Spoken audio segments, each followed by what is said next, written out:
வணக்கம். ஒரு தொகுதிய வெறும் நம்பர்ஸ பாக்குறது ரொம்ப ஈஸி. ஆனா அதோட ஆன்மாம புரிஞ்சுக்கிறது தான் உண்மையான அரசியல் ஆய்வு. இன்னைக்கு நாம திருமயம் தொகுதியோட மக்கள் தீர்ப்ப ரொம்ப ஆழமா அலச போறோம். இது வெறும் ஜெயிச்சது யாரு தோத்தது யாருங்கிற கணக்கு மட்டும் இல்ல. இது ஒரு தலைவருக்கும் மக்களுக்கும் நடுவுல இருக்கிற அந்த நம்பிக்கை ஒப்பந்தத்தை பத்தின ஒரு ஆழமான பார்வை. முதல்ல இந்த திருமயம் எங்க இருக்குன்னு பாப்போம் வாங்க. தமிழ்நாடோட வரைபடத்துல புதுக்கோட்டை மாவட்டத்துல சிவகங்கை நாடாளுமன்ற தொகுதிக்குள்ள இது அமைஞ்சிருக்கு. இது வெறும் ஒரு ஜியோகிராபிக்கல் லொகேஷன் மட்டும் கிடையாது. இதுக்கு இன்னும் ஒரு தனி அரசியல் சமூக பொருளாதார சூழல் இருக்கு. இந்த இடம் இருக்கிற விதமே இங்க இருக்கிற மக்களோட தேவைகளையும் சவால்களையும் தீர்மானிக்குது. இந்த பகுப்பாய்வை நம்ம தொடங்கறதுக்கு முன்னாடி ஒரு முக்கியமான கேள்வியை நாமளே கேட்டுக்கலாம்.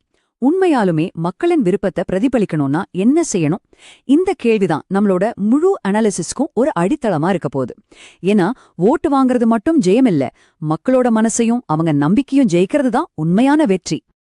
சரி, இப்போ திருமயத்தோட மண்ணின் தன்மை, அதாவது அங்க இருக்கிற மக்களோட வாழ்வாதாரம், அவங்களோட சமூக பொருளாதார நிலைமை, இதையெல்லாம் கொஞ்சம் விரிவா பார்க்கலாம். ஒரு தொகுதியோட நாடி துடிப்பை நாம புரிஞ்சுக்கணும்னா அங்க இருக்கிற மக்களோட அன்றாட வாழ்க்கையையும் அவங்க சந்திக்கிற பிரச்சனைகளையும் முதல்ல நாம தெரிஞ்சுக்கணும் இல்லையா?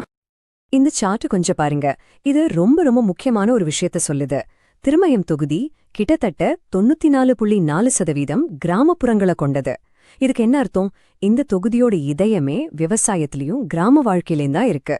அப்போ இங்க இருக்கிற மக்களோட தேவைகளும் அரசாங்கத்துக்கிட்ட அவங்க வைக்கிற கோரிக்கைகளும் முழுக்க முழுக்க கிராமப்புற வளர்ச்சியை சார்ந்துதான் இருக்கும்.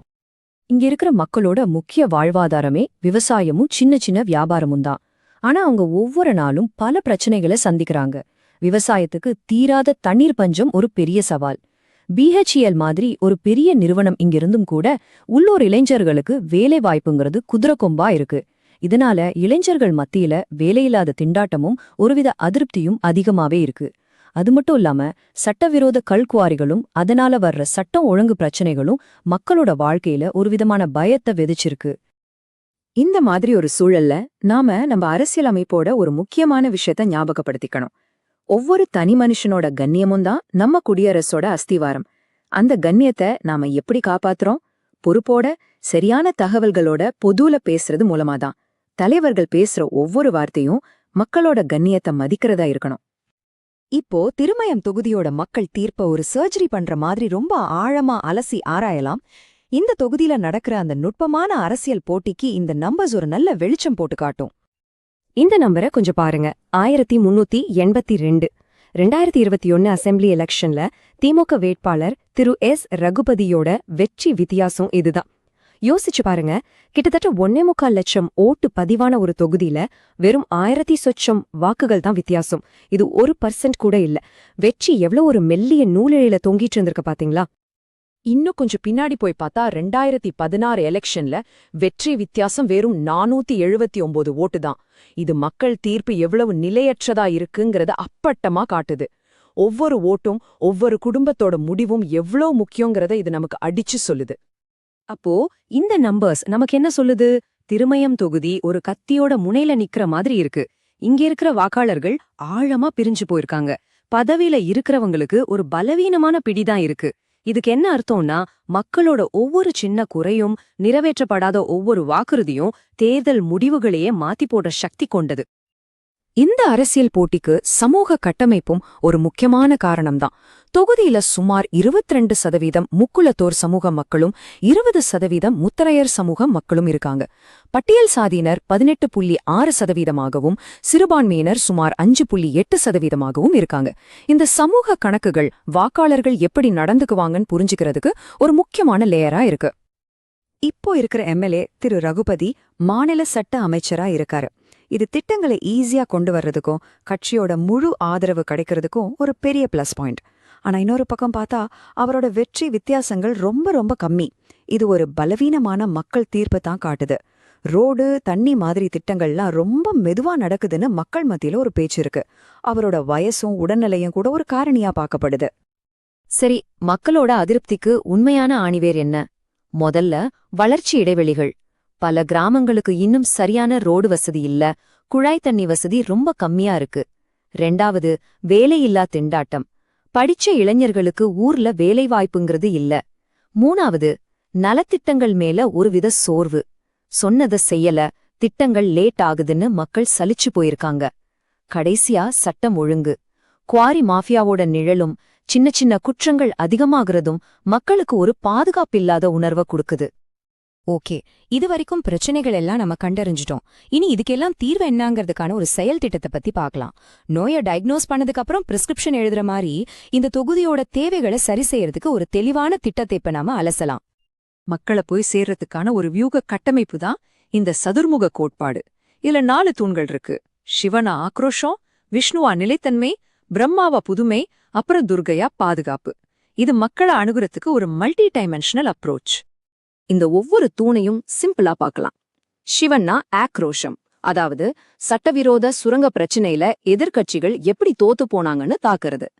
விஷ்ணுனா நிலைத்தன்மை, முழுசா 5 வருஷம் ஒரு நிலையான அரசாங்கம் எவ்வளவு முக்கியம்னு எடுத்து சொல்றது.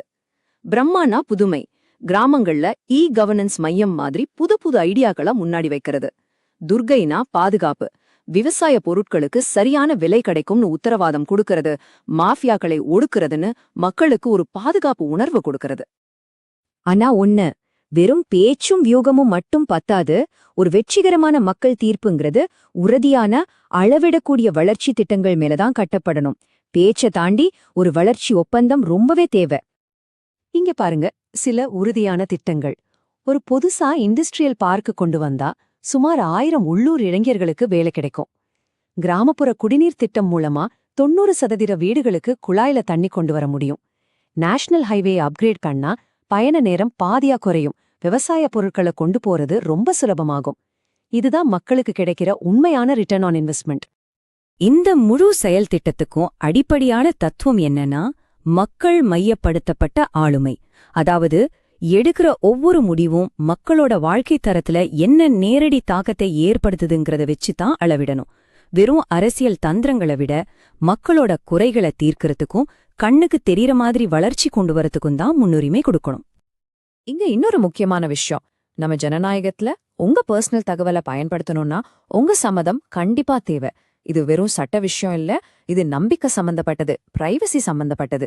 ஒரு தலைவர் அவங்க மக்களுக்கு எப்படி சேவை செய்யணுங்கிறதுக்கு இதுவும் ஒரு அளவுகோல். மக்களோட டேட்டாவை பொறுப்பா கையாள்றது அவங்க மேல இருக்கிற நம்பிக்கையை இன்னும் அதிகப்படுத்தும்.